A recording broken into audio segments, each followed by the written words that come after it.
Hello boys and girls, I'm here again with my bears. I'm sat on the floor today because there's barely enough room for me, so they've got the chair. Now, if you remember last week, Paddington had been on a trip to the beach with the Brown family, and Judy and Jonathan and Paddington were just about to go swimming before lunch, and then they were going to take part in a Sandcastle building competition where the prize was going to be £10. Judy and Jonathan were already a long way out when he got there. That's at the seafront, at the sea edge. So he contented himself with sitting at the water's edge for a while, letting the waves swirl around him as they came in. It was a nice feeling, a bit cold at first, but he soon got warm. He decided the seaside was a nice place to be. He paddled out to where the water was deeper and then lay back in his rubber ring, letting the waves carry him gently back to the shore. £10. Supposing he won £10. He closed his eyes. In his mind, he had a picture of a beautiful sandcastle made of sand like the one he'd seen in the picture book, with battlements and towers and a moat. It was getting bigger and bigger, and everyone else on the beach had stopped to gather round and cheer.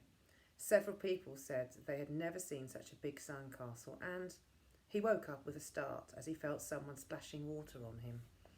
"Come on, Paddington," said Judy, lying there his son fast asleep. "It's time for lunch, and we've got lots of work to do afterwards." Paddington felt disappointed. It had been a nice sandcastle in his dream. He was sure it would have won first prize. He rubbed his eyes and followed Judy and Jonathan up the beach to where Mrs. Bird had laid out sandwiches. Ham, egg, cheese for everyone, and a special marmalade one for Paddington, with ice cream and fruit salad to follow. "I vote," said Mr. Brown, who had in mind an after-lunch nap for himself, "that after we've eaten, you all go off in different directions and make your own sandcastles. Then we'll have our own private competition as well as the official one, and I'll give £1 to the one who with the biggest castle." All three thought this was a really good idea. "But don't go too far away," called Mrs. Brown as Jonathan, Judy and Paddington set off. "Remember, the tide's coming in." Her advice fell on deaf ears. They were all much too interested in sandcastles. Paddington especially was gripping his bucket and spade in a very determined fashion. The beach was crowded, and he had to walk quite a long way before he found a deserted spot. First of all, he dug a moat in a circle, leaving himself a drawbridge so that he could fetch and carry the sand for the castle itself. Then he set to work carrying bucket loads of sand to build the walls of the castle. He was an industrious bear, and even though it was hard work and his legs and paws soon got tired, he persevered until he had a huge pile of sand in the middle of his circle. Then he set to work with his spade, smoothing out the walls and making the battlements. They were very good battlements, with holes for windows and slots for archers to fire through. When he had finished, he stuck his spade in one of the corner towers, placed his hat on top of that, and then lay down inside next to his marmalade jar and closed his eyes. He felt very tired, but very pleased with himself. With the gentle roar of the sea in his ears, he soon fell fast asleep. "We've been all the way along the beach," said Jonathan, "but we can't find him anywhere." "He didn't even have his lifebelt with him," said Mrs. Brown anxiously. "Nothing, just a bucket and spade." The Browns were gathered in a worried group round the man from the life-saving hut.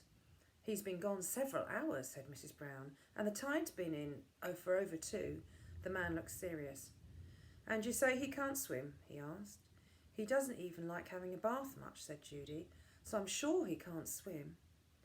"Here's his photograph," said Mrs. Bird. "He only had it taken this morning." She handed the man Paddington's picture and then dabbed her eyes with a handkerchief. "I know something's happened to him. He wouldn't have missed tea unless something was wrong." The man looked at the picture. "We could send out a description," he said dubiously, "but it's a job to see what he looks like by that hat.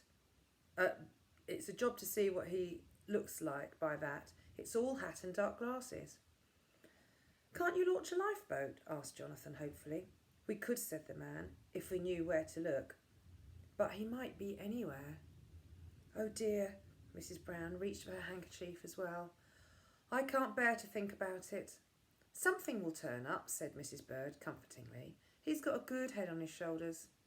Well, said the man, holding up a dripping straw hat, you'd better have this, and in the meantime, we'll see what we can do. There, Mary, Mr. Brown held his wife's arm. Perhaps he just left it on the beach or something. It might have got picked up by the tide. He bent down to pick up the rest of Paddington's belongings. They seemed very small and lonely, lying there on their own. It's Paddington's hat, all right, said Judy, examining it. Look, it's got his mark inside. She turned the hat inside out and showed them the outline of a paw mark in black ink and the words, My Hat, Paddington.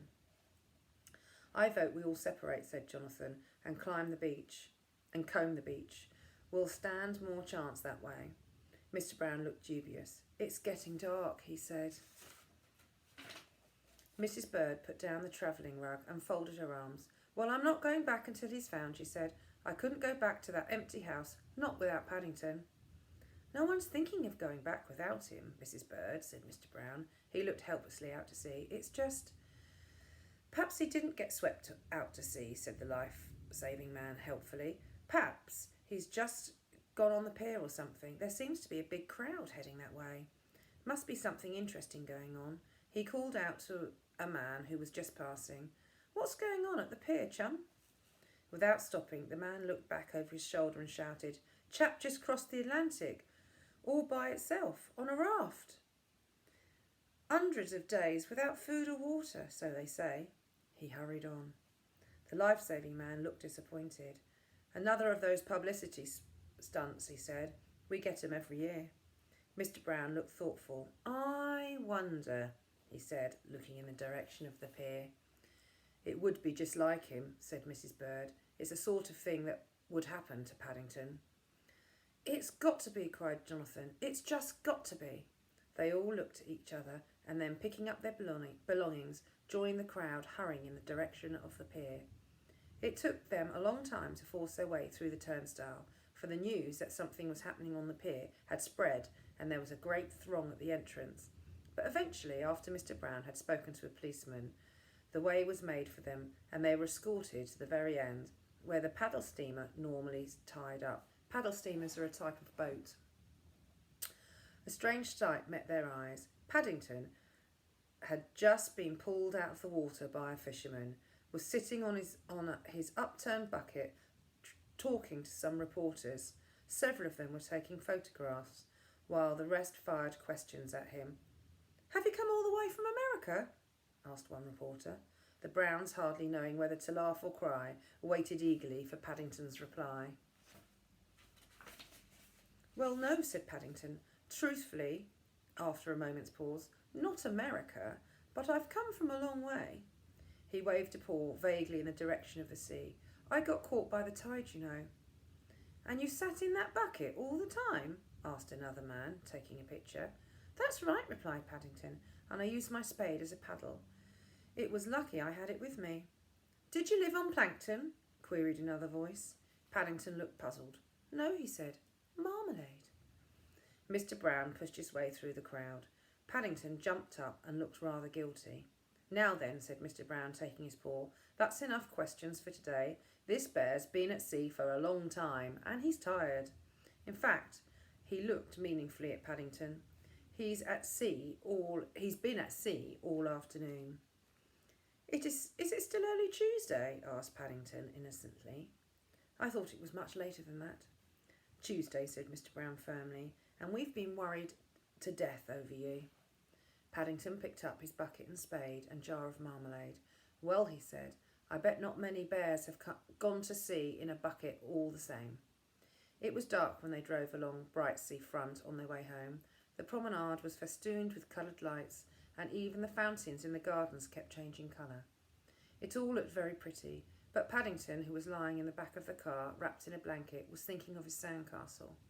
I bet mine was bigger than anyone else's, he said sleepily. Bet you mine was the biggest, said Jonathan. I think, said Mr. Brown hastily, you all better have £1, just to make sure. Perhaps we can come again another day, said Mrs. Brown. Then we can have another competition. How about that, Paddington? There was no reply from the back of the car. Sandcastles, paddling his bucket all across the harbour, and the sea air had proved too much for Paddington. He was fast asleep. I think I would be after that adventure. Chapter 8. A disappearing trick. "Ooh," said Paddington. "Is it really for me?" He stared hungrily at the cake. It really was a wonderful cake, one of Mrs. Bird's best. It was covered with icing sugar and had cream and marmalade filling. On the top there was one candle and the words "To Paddington, with best wishes for a happy birthday from everyone." It had been Mrs. Bird's idea to have a birthday party. Paddington had been with them 2 months. No one, not even Paddington, knew quite how old he was, so they decided to start again and call him 1. Paddington thought this was a very good idea, especially when he was told that bears had 2 birthdays every year, one in the summer and one in the winter. "Just like the Queen," said Mrs. Bird, "so you ought to consider yourself to be very important." Paddington did. In fact, he went round to Mr. Gruber straight away and told him the good news. Mr. Gruber looked impressed and was pleased when Paddington invited him to the party. "It's not often anyone invites me out, Mr. Brown," he said.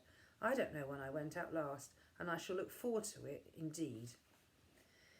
He didn't say any more at the time, but the next morning a van drew up outside the Browns' house and delivered a mysterious-looking parcel from the shopkeepers in the Portobello Road.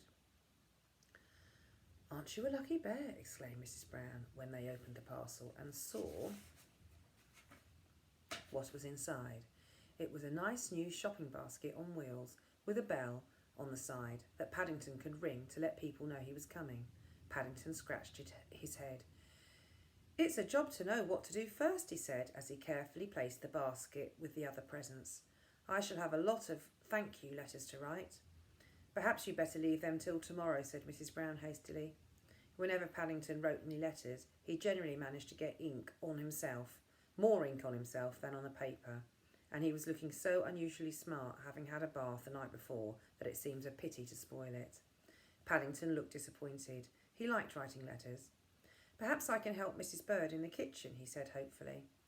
"I'm glad to say," said Mrs. Bird as she emerged from the kitchen, "that I've just finished, but you can lick the spoon if you like." She had bitter memories of other occasions when Paddington had helped in the kitchen. "But not too much," she warned, or you won't have room for this." It was then that Paddington saw the cake for the first time. His eyes, usually large and round, became so much larger and rounder that even Mrs. Bird blushed with pride.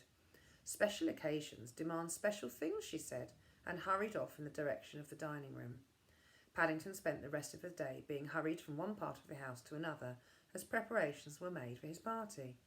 Mrs. Brown was busy tidying up, Mrs. Bird was busy in the kitchen, Jonathan and Judy were busy with the decorations. Everyone had a job except Paddington. "I thought it was supposed to be my birthday," he grumbled as he was sent packing into the drawing room for the 5th time after upsetting a bowl of marbles over the kitchen floor. "So it is, dear," said a flustered Mrs. Brown, "but your time comes later." She was beginning to regret telling him that bears had 2 birthdays every year, for already he was worrying about when the next one was due. "Now, just you watch out of the window for the postman," she said, lifting him up onto the windowsill. But Paddington didn't seem very keen on this.